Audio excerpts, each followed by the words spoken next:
Okay, so I'm with the Minnesota SAC, and my partner is Cecilia Miller, who is the longtime VOCA administrator for Minnesota. For some background, I think she's been the VOCA administrator or in a similar position for 30 plus years, and I've been the SAC director for like 2.5. So prior to this project, we didn't really have a lot of chance to work together, and I think historically, even before I came in, they didn't work together too much. So this has given us an opportunity to start to build a relationship. And Chris is also from Minnesota, but she just started working for the SAC in July, so she kind of came in at the tail end of this project. So we started out wanting to answer just a few simple questions. We wanted to know, looking at juvenile detention or residential centers, are they able to identify past victims of violence in their facilities? So we're not focusing on violence that happens in the facilities. We're more interested in past experiences with victimization. We wanted to know if facilities are equipped to treat victims. Do they have staff and programs and other resources to address victimization? And then what resources do they need, if any, to treat victims? So part of the whole goal here is, well, like the SAC, we have a continuous relationship with juvenile facilities because we're primarily responsible for monitoring Juvenile Justice and Delinquency Prevention Act compliance monitoring. And I'm not sure how many people here are familiar with that, but some of you I'm sure are. So we're the people who are doing the annual data collection and then for the disproportionate minority contact. So we are in pretty regular contact with facilities, although I wouldn't say it's always positive contact because they kind of look at us like the police, or like we're looking over their shoulder to see what they're doing. Most of them are nice and polite, and they play along. Some are a little more defensive, but the VOCA administrator, they don't have any contact or really knowledge of what goes on in the facilities. So one of the goals is to build a relationship between VOCA and juvenile justice, and then to also, see if there is a gap in service, to see if this is an underserved population prior to our next round of major competitive funding in 2021. So why look at juvenile facilities? Well, we know that there's likely a lot of victims in those facilities. So I don't have to tell people here that, juveniles have higher rates of offending than most other age groups. They account for a disproportionate number of offenses committed every year. So based on NCVS data, adolescents make up only 10% of the population, but committed 22% of violent offenses. And young people also have very high rates of violent victimization. So just a couple of examples. One survey found that over a quarter of adults experienced physical abuse at home as children, 21% were sexually abused. Almost a quarter of females and 14% of males will experience dating violence by the time they reach adulthood. So we know that there's likely a lot of victims in juvenile facilities in addition to offenders. We know that, we're all very aware of the victim-offender overlap. Committing offenses puts you at higher risk of victimization and vice versa. There's a lot of mediating factors that likely explain that relationship, which isn't the focus here today. But we know that, left untreated, it's likely that, the cycle will continue into the future. So it's important that juveniles receive treatment for their victimization. And besides common knowledge and lots of national data, we have data from Minnesota that shows that there are indeed a lot of juveniles in detention centers and residential centers who have experienced victimization. This graph shows rates of victimization based on Minnesota student survey data, which is, I know a lot of states have student survey data that are administered every couple of years. We have our own. We administer the survey in public schools, private schools, area learning centers, and juvenile correctional facilities. And we found like physical abuse at home, the juveniles in correctional facilities had rates 3 times that of kids in public schools. Sexual abuse by family or non-family members, they had rates more than 3 times as high. Dating violence, again, much higher rates among kids in correctional facilities, and that includes physical dating violence or being forced or coerced into sex. So obviously there are a lot of victims in juvenile correctional facilities. And just to give you some background about juvenile justice in Minnesota, like a lot of other states, we've seen a pretty big decline in juvenile offending.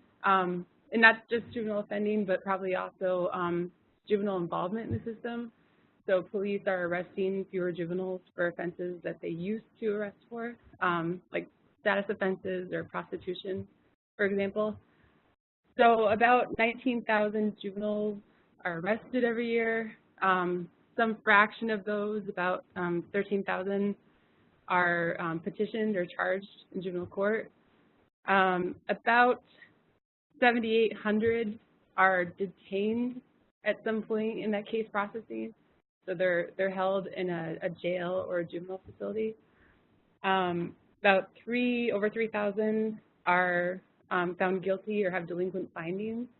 And then about 1,300 are placed out of home as a result of the juvenile justice process. So we know that thousands of juveniles are held at some point each year in one of these juvenile facilities that we're looking at. So juveniles who are being held for longer than 6 hours or who are placed out of home, they're put into one of 62 facilities that are all run either by counties, there's only one state facility, or they're run by private vendors. We have secure, non-secure, and then mixed security facilities. And I don't want to go into too much detail about what these mean, but co-located facilities where you have a juvenile wing as part of an adult facility. Detention centers are meant to be more short-term, and residential are meant to be long-term. And then foster families, there's a handful of sometimes actual private families or maybe a small facility run by a family where they hold juveniles placed out of home. So to answer our questions, we did a web-based survey.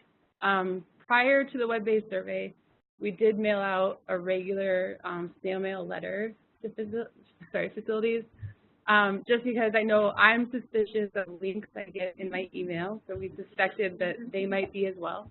So we wanted to just contact them with an actual official letter to explain the project, the goals of the project, and to ask that they please participate once they get this link in their email.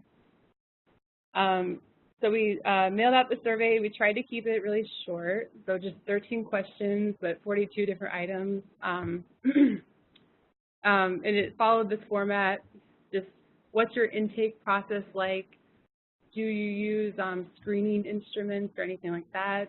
How many youth in a given month do you think have different past histories of victimization? What services do you currently have? And then what services do you think you could benefit from if they were available? And we wanted to keep the focus on violent victimization. So towards the beginning of the survey, we just sort of laid out, here's what we mean by violent victimization. So we're talking about the physical abuse that happens at home, sexual abuse, violence, outside of the home by friends or non-family members, dating violence, sexual violence outside of the home, and then sex trafficking victimization. So we ended up getting participation from about half of the facilities, and we did get a nice mix or representation from the different types of facilities. So we had one of the co-located facilities, a handful of the residential, both of the actual larger detention facilities, some detention/residential, and then a small number of the foster families. And again, another nice mix of security levels. So we had the non-secure, secure, and mixed representation. And then we had facilities that served, males only, females only, and then who had mixed needs for different genders. So what did we find? First of all, we found that, nearly all of the facilities had a formalized intake process where they used screening instruments. So they were screening for behavioral issues, risk of suicide, which most of them are actually required to do, and then, or Prison Rape Elimination Act screening, which most of them have to do. And we asked them also, like, do you use any name brand screening instruments? If so, what are they? Just so we could kind of look at them and see, do these instruments ask about prior history of victimization? And a lot of them use like ACEs questionnaires, trauma checklists, the MAISY, and then most of the standardized PREA assessments, of course, ask about prior history of victimization. Besides screenings, we asked, are there other methods by which you find out that kids have a history of victimization? And so all of them said that yes, kids do self-identify as victims. They hear from their families. There's case notes from maybe prior involvement in the justice system or from involvement with Child Protective Services, and then they do have some medical records. So we asked, how often do you feel like you're accurately or able to identify victims? And even though they have these different methods of identifying victims, they didn't seem fully confident in their ability to always identify victims. The most common response for all the different forms of victimization would be sometimes. They feel like they're sometimes able to identify victims. They feel less confident, it looks like, with dating violence, sexual violence outside of the home, and sex trafficking. And sex trafficking is not really surprising because it's not a common crime, and it's not something like standardized in a screening instrument. Same with dating violence.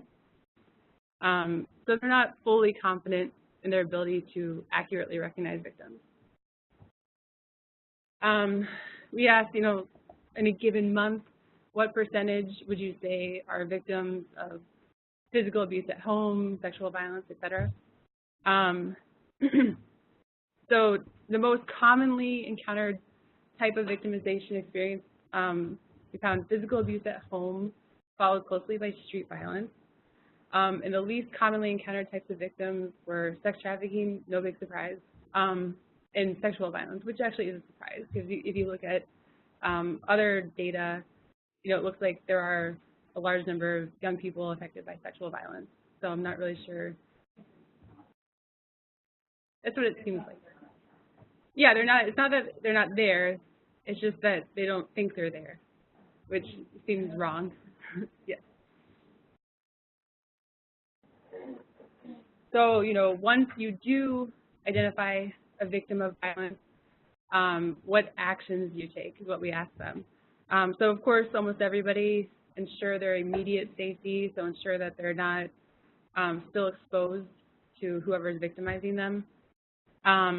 Contact law enforcement, less common, and through talking to them and other open-ended responses, it seems like, they will maybe not contact law enforcement, but they do contact human services or child protective services because most of the time they have to. Many have treatment staff in their facility to refer to, over 70%.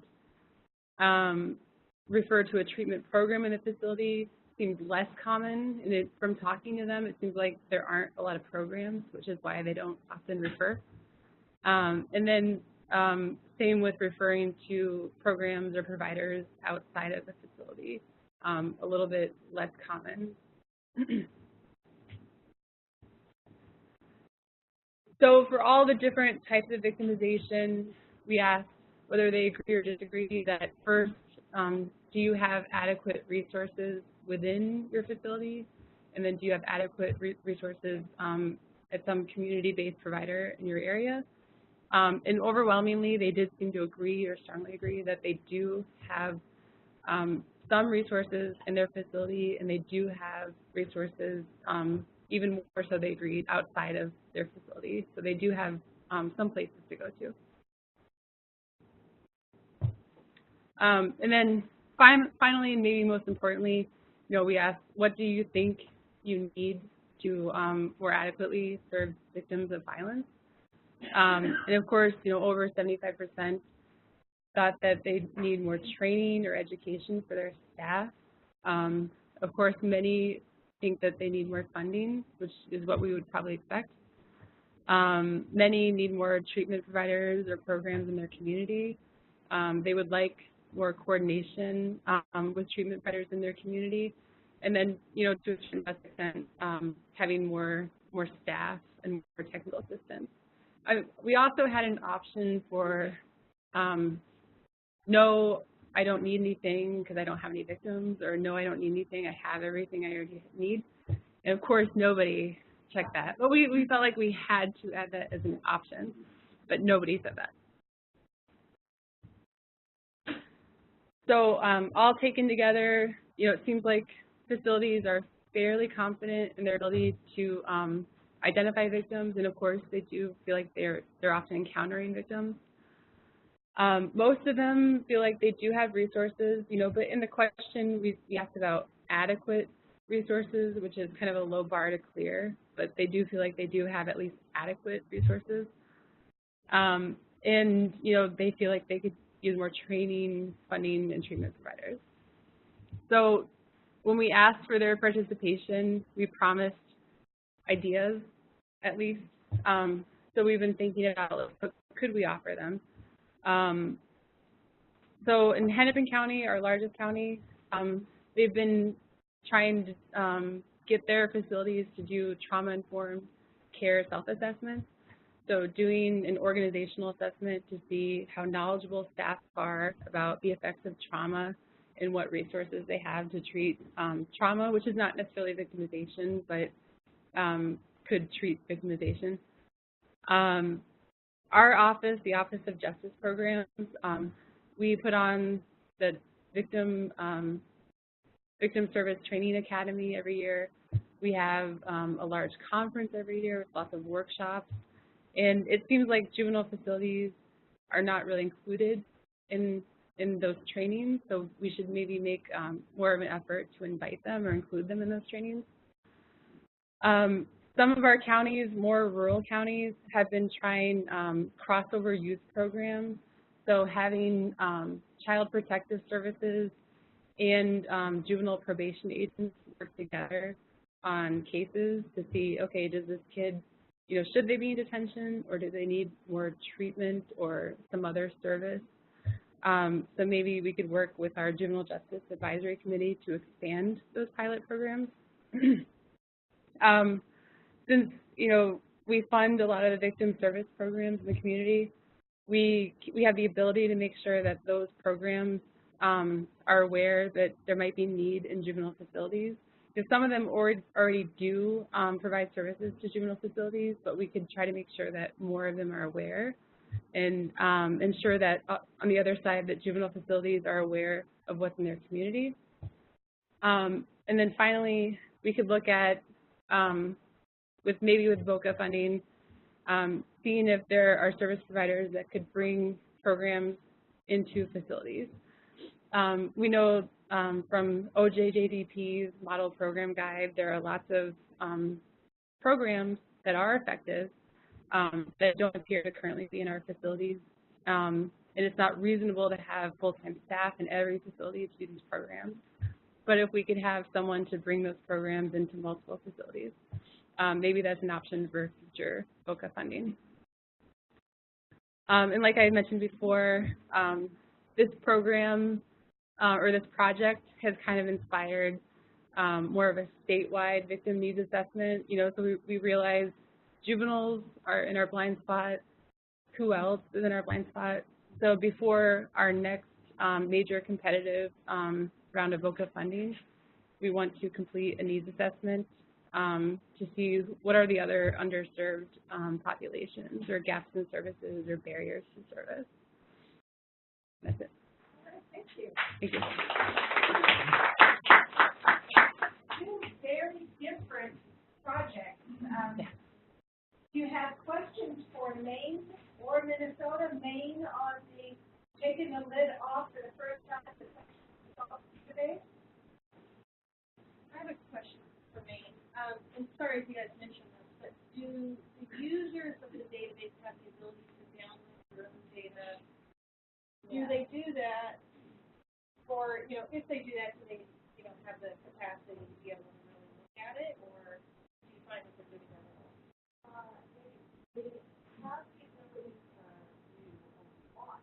They can download all their own information and hold on really nice.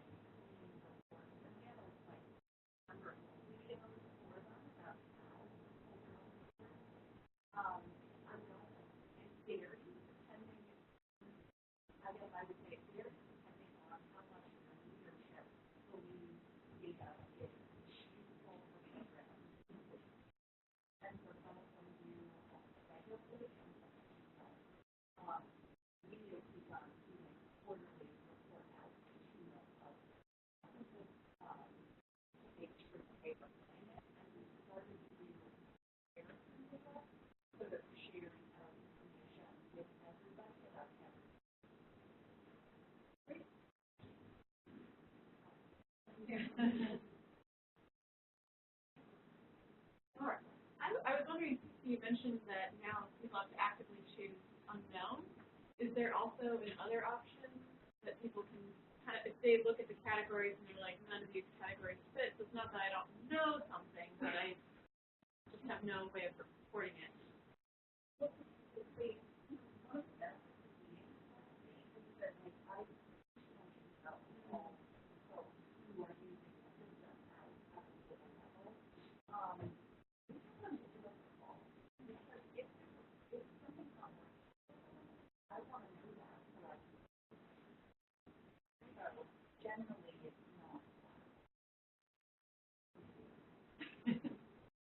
I have a question for Minnesota. Who were your targets? Did you have a facility director? Did you have a business coordinator, or who did you? Yeah, I forgot to mention that. When we sent the regular mail letter to ask for participation, we targeted management, so directors or clinical directors. And when we emailed out the survey, we tried to send it out to as many different people as we could possibly find. And it was set up in such a way that, please forward it to whoever else can take it. And then we aggregated responses. So there, even though I can't remember how many individual responses we still had 30 aggregated facility-based responses. Here. I have a question for you. I'm wondering if you have any idea what the breakdown of gender is in the overall population of the facility.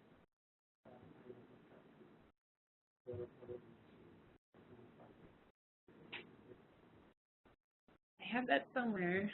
And I know overwhelmingly male versus female, but yeah, that is a good point with how often they say they encounter certain things like sexual violence.